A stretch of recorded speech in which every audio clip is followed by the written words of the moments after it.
अगर सर्दी में आपका ये हाल है तो गर्मियों में आपने लोगों के साथ क्या करना है। आपने तो वाकई लोगों की चीखें निकाल दे। वो एक कहता था बंदा कि मैं चीखें निकालूंगा, लेकिन आप लगता है कि गर्मियों में वाकई चीखें निकालने वाले लोग। बात पर मैं समझती हूँ कि वफाकी हुकूमत को इसको बहुत सीरियसली लेना चाहिए।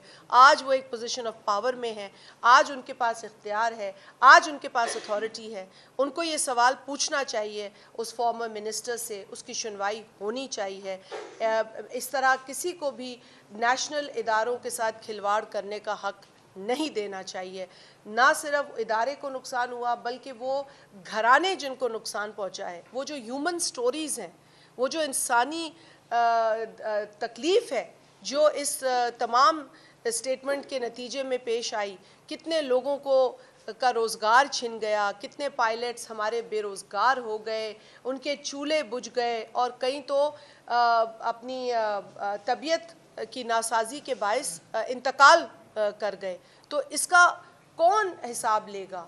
ये हिसाब भी बनता है, ये हिसाब लेना चाहिए। सिर्फ पीआईए को प्राइवेटाइजेशन का नारा लगाकर उससे हाथ जो है वो छुड़वाने नहीं चाहिए। पीआईए को किसने नुकसान पहुंचाया, इन सवालात के जवाब मिलने चाहिए। पीआईए को एक दिन में नुकसान नहीं पहुंचाया गया, बतदरीज नुकसान पहुंचाया गया है। और मैं ये कहने में हक बजानिब होंगी कि अगर पीआईए को जानबूझकर नुकसान देकर इतना कमज़ोर किया गया कि उसकी प्राइवेटाइजेशन को जस्टिफाई किया जा सके तो ये गलत नहीं होगा।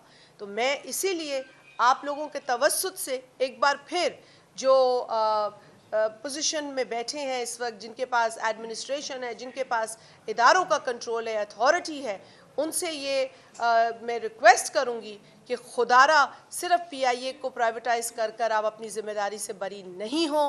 पीआईए के जो नुकसानात हैं उन पर आप बाकायदा इन्वेस्टिगेशन करें। एक रिपोर्ट सेनेटर सहर कामरान ने अपनी सब कमेटी के ज़रिए दी है, जो बदकिस्मती से मेन कमेटी जो है उस पर इंटरेस्टेड नहीं थी, क्योंकि वो आउटकम्स वो नहीं थे जो शायद लोग सुनना चाहते थे। क्योंकि अक्सर ये कहा जाता है कि जी एम्प्लॉइज़ ने बिठा दिए पीआईए, ऐसा बिल्कुल नहीं है। ये तासुर बिल्कुल गलत है, ये बिल्कुल गलत तासुर है। पीआईए के अंदर एक बड़ी लंबी फहरिस्त है जिसकी वजह से आज पीआईए का ये हाल है।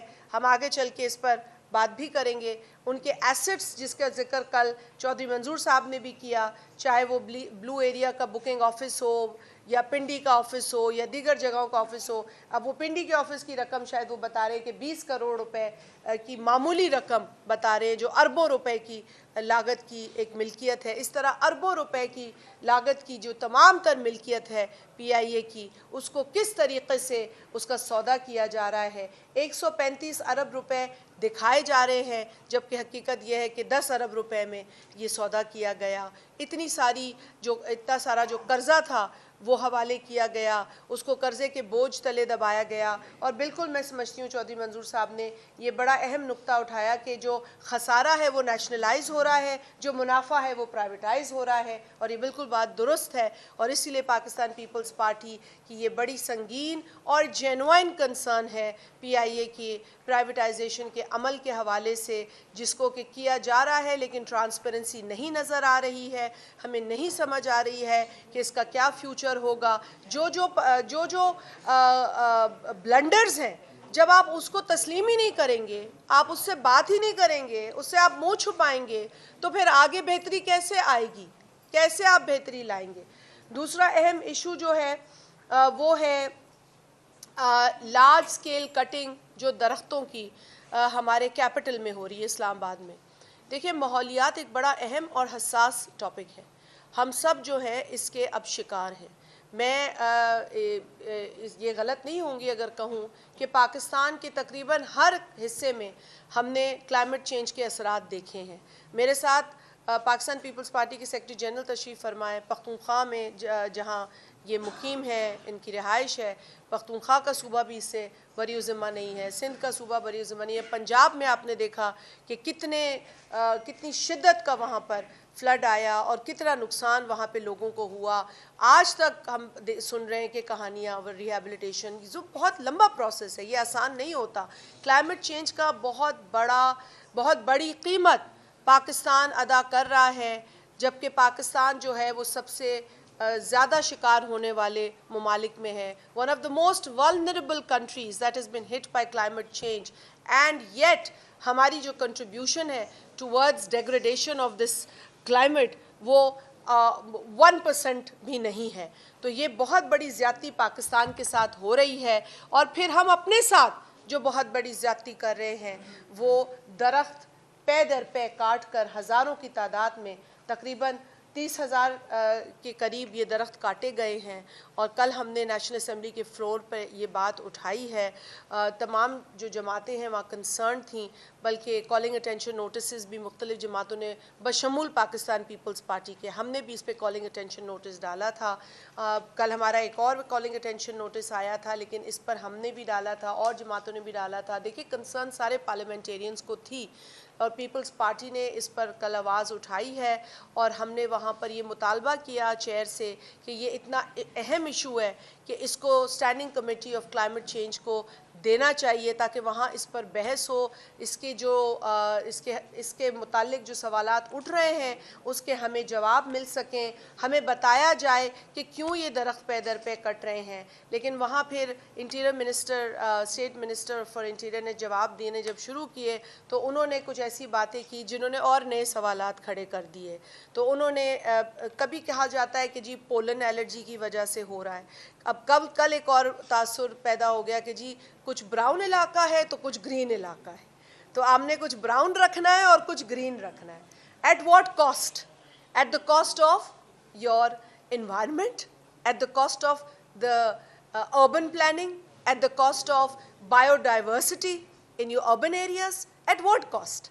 देखिए, ना सिर्फ आज ये पॉलिटिकल पार्टीज़ आपसे पूछ रही हैं बल्कि आपसे सिविल सोसाइटी भी पूछ रही है। और मैं देख रही थी कि वर्ल्ड वाइल्ड लाइफ फंड जो है WWF, उसने बड़ी संगीन कंसर्न्स का इजहार किया है और उन्होंने बाकायदा ये कहा है कि ये बड़ी बुरी भोंडे तरीके से दरख्तों को काटा जा रहा है। और ये सिंपली कटिंग नहीं है, ये एक ऐसा अमल है जो कि आपकी एनवायरमेंटल गवर्नेंस को चैलेंज कर रहा है, ट्रांसपेरेंसी पे सवाल उठा रहा है, पब्लिक हेल्थ के हवाले से। जितने आप दरख्त काटे हैं आप हमें बताएं कि इसके एवज में आपने कितने दरख्त लगाए हैं। ये हमें दिखाई नहीं दे रहा, सिर्फ दरख्त कटते हुए दे रहे, लगते हुए नहीं दे रहे। हमें ये नहीं पता कि कितने दरख्त लगे हैं, हमें सिर्फ बयान से पता चलता है कि इतने हज़ार लग गए, लेकिन उसका क्या सबूत है? और अगर चले to give them some benefit of doubt कि अगर आपने दरख्त काटे और कोई आपका अच्छा मकसद था तो फिर आप जवाबदेही से क्यों भाग रहे हैं, आप जवाब क्यों नहीं दे रहे? और कल मैं समझती हूँ मिनिस्टर साहब को तहम्मुल से जवाब देना चाहिए था। उनको लगा कि शायद CDA पे कोई हमला हो रहा है, ऐसी बात नहीं थी। हमला हर उस शख्स पे या इदारे पे होगा, हमला नहीं बल्कि सवाल होगा कि अगर आप हज़ारों की तादाद में पाकिस्तान के capital that is the face of your country, वहाँ से आप दरख्त काटेंगे और इतनी ढिठाई से काटेंगे तो फिर सवाल बनेगा। और सिर्फ आपसे सवाल पॉलिटिकल पार्टीज़ नहीं पूछेंगी, पीपल्स पार्टी नहीं पूछेगी, आपसे पब्लिक पूछेगी, आपसे सिविल सोसाइटी पूछेगी, आपसे जर्नलिस्ट पूछेंगे, आप पूछेंगे, आप नाराज़ होंगे। ये मुनासिब नहीं है। अगर आपके इस अमल में वाकई शफाफियत है तो आप वो शेयर करें, आप वो बताएं। एक प्रेस कॉन्फ्रेंस होनी चाहिए थी दरख्तों के ऊपर। मैं नहीं जानती कि आप लोगों ने कोई ऐसी प्रेस कॉन्फ्रेंस देखी है। हर बात पे प्रेस कॉन्फ्रेंस तो हो जाती है, लेकिन दरख्तों की कटाई के ऊपर क्यों नहीं हुकूमत ने बाकायदा अवाम को एतमाद में नहीं लिया थ्रू अ प्रेस कॉन्फ्रेंस या थ्रू अ मीडिया ब्रीफिंग? ऐसा होना चाहिए था, जो कि अफसोस के साथ कहना पड़ता है कि नहीं हुआ। मैं एक और इशू पे बात करूंगी और फिर मैं सेक्रेटरी जनरल साहब को भी रिक्वेस्ट करूंगी कि कुछ अहम इश्यूज़ हैं जिस पर उन्होंने भी बात करनी है। बहुत तकलीफ़ के साथ मैं आप लोगों के साथ ये बात कहना चाहूँगी कि आज पूरे पाकिस्तान में बिजली की लोड शेडिंग एक बहुत बड़ा मसला बन चुका है। आप जहाँ भी फ़ोन करें, ख़बर लें, तो हर जगह लोड शेडिंग है। मैं तो सिंध का दर्द रोती हूँ क्योंकि मैं सिंध से मेरा ताल्लुक़ है, मेरा हल्का इंतखाब सिंध के अंदर है। मैं सांगड़ में रहती हूँ और हालत सांगड़ की सिर्फ मैं आपको बता दूँ कि 20-20 घंटे की लोड शेडिंग है और ये अब मामूल बन रहा है बदकिस्मती से। अगर हम वहाँ के, मैंने कल भी कहा कि अगर हम वहाँ के एसडीओ को कोई फ़ोन कर देता है तो वो कहते हैं जी फलाने घर ने बिजली का बिल नहीं दिया। भाई अगर एक घर ने बिजली का बिल नहीं दिया तो आप पूरे मोहल्ले की बिजली काट देंगे, पूरे शहर की बिजली काट देंगे, पूरे गांव की को महरूम कर देंगे बिजली से। ये कहाँ का इंसाफ? ये भी तो इलीगल है ना। अगर बिल ना देना इलीगल है तो जो बिल देते हैं उनकी बिजली काटना भी तो इलीगल है। और फिर वो जो नाजायज आप बिलिंग कर रहे हैं वो कहाँ से लीगल है? आप करें तो सब लीगल, और अगर आवाम के साथ ज्यादती हो तो वो आप उसको इल्लीगल कह के आगे चले जाते। तो ये बहुत गैर मुनासिब, बहुत गलत तरीका है इस वक्त अथॉरिटीज़ का, जो ये बात समझ ही नहीं रहे कि अगर सर्दी में आपका ये हाल है तो गर्मियों में आपने लोगों के साथ क्या करना है। आपने तो वाकई लोगों की चीखें निकाल देनी है। वो एक कहता था बंदा कि मैं चीखें निकालूंगा, लेकिन आप लगता है कि गर्मियों में वाकई चीखें निकालने वाले लोगों की।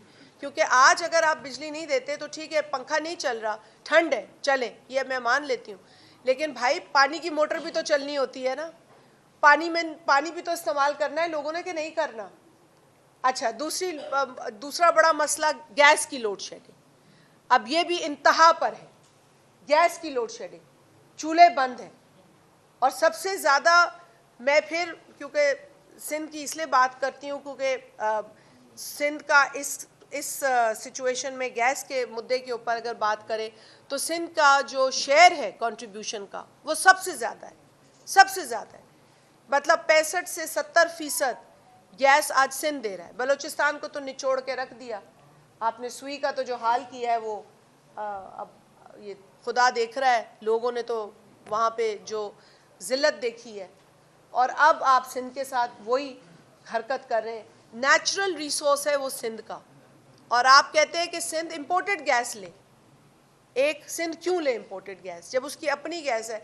हमारे हल्के के लोग हमसे पूछते हैं कि गैस हमें एक तो हमें दी नहीं जाती, जब दी जाती है तो हमें महंगी गैस क्यों दी जाती है? गैस तो हमारे इलाकों से निकल रही है, सांगड़ में इतनी गैस निकल रही है, घोटकी में इतनी गैस निकल रही है, और कई इलाकों में इतनी गैस निकल रही है। कंपनीज प्राइवेट हों या पब्लिक हों, वो इतने करोड़ों अरबों रुपए कमा रहे हैं, लेकिन गैस जिनके इलाकों से निकल रही है, और जो एक कोर्ट ऑर्डर है कि जी आपको ये गैस उन इलाकों में पहुंचानी है, और इस आइन में आर्टिकल 158 में लिखा है कि आपने गैस पहुंचानी है। सबसे पहला राइट जहां वेल हेड है उस इलाके का है, उस इलाके के रहने वालों का है। तो आप सरहद वायलेशन कर रहे हैं, आइन की भी वायलेशन कर रहे हैं, और लोगों के साथ भी आप बहुत बड़ा जुल्म कर रहे हैं। कराची शहर में गैस नहीं है। कराची शहर की बड़ी बातें होती हैं ना जी, कराची को पीपल्स पार्टी को लेकर आपने सुबह से लेकर शाम तक बीन बजानी होती है, लेकिन गैस भी कराची मांगता है। आज कराची में एक आपकी मॉडर्न सिटी है, आपका मेट्रोपोलिस है। पूरे मुल्क में अगर कोई मेट्रोपोलिस है तो वो कराची है। आप माने, जिसको नहीं अच्छी लगती है वो बात, मैं उसका इलाज नहीं जानती क्या होना चाहिए, लेकिन there is only one metropolis of Pakistan and that is Karachi. That is the economic hub of the country. आप पीपल्स पार्टी को हर बार तनकीद का निशाना बनाते, 100 बिस्मिल्लाह बनाएं, हम मुस्कुराते हुए आपकी तनकीद का जवाब देंगे जो नाजायज़ भी होगी, लेकिन कराची को गैस चाहिए। आज कराची में भी गैस नहीं है, चूल्हे बंद है वहाँ। मतलब ये हद हो गई है।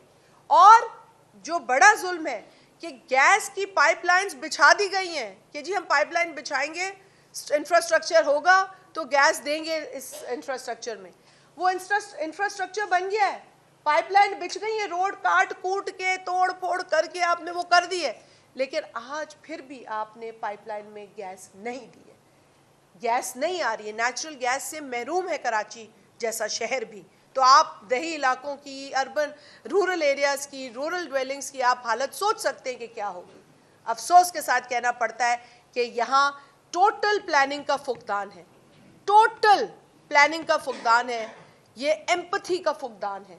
और मैं ये प्राइम मिनिस्टर साहब से मैं अपील करती हूँ, मैं उनसे इल्तिजा करती हूँ कि खुदारा लोगों को उनके जो राइट्स हैं, उनके जो जायज़ हुकूक हैं, उनकी जो जायज़ सहूलियात हैं, जो उनका हक है, उससे खुदारा उनको महरूम ना किया जाए। मैं पाकिस्तान पीपल्स पार्टी के सेक्रेटरी जनरल को